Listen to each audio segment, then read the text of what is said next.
பார்த்தீங்கன்னா ஒரு mix vegetable வந்து சைனீஸ் ஸ்டைலில் ஸ்டீப் ஃப்ரை மாதிரி பண்ண போகிறோம். இது வந்து ரொம்ப ஹெல்த்தியானது, சில்ட்ரன்ஸ் எல்லாம் சாப்பிடுவாங்க.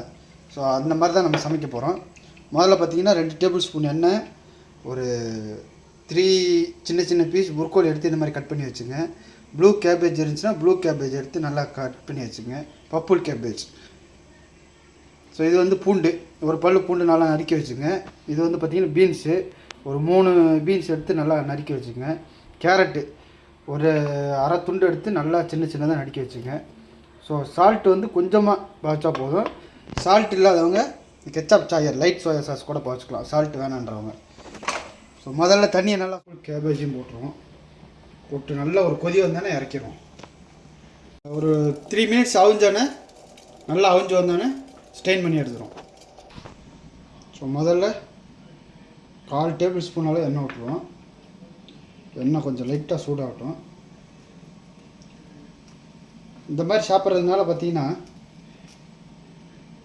நல்லா உடம்புக்கு சத்து.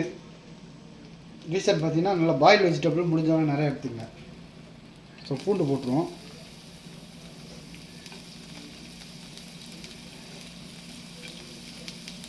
பூண்டு போட்டு லைட்டாக ப்ரௌன் ஆனால் போதும்.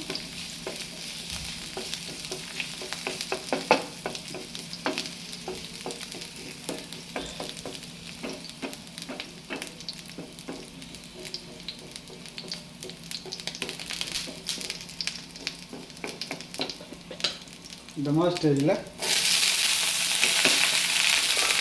பாயில் வெஜிடபிள் போட்டு லைட் சோயா சாஸ். ஸோ லைட்டாக அவ்வளோதான்.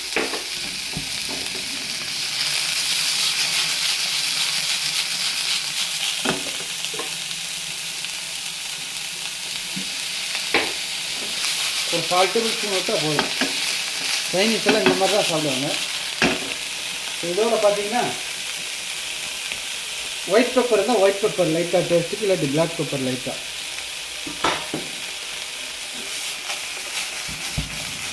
பார்க்கணும். ரொம்ப சிம்பிளான மெத்தடு, மறக்காமல் ட்ரை பண்ணுங்கள்.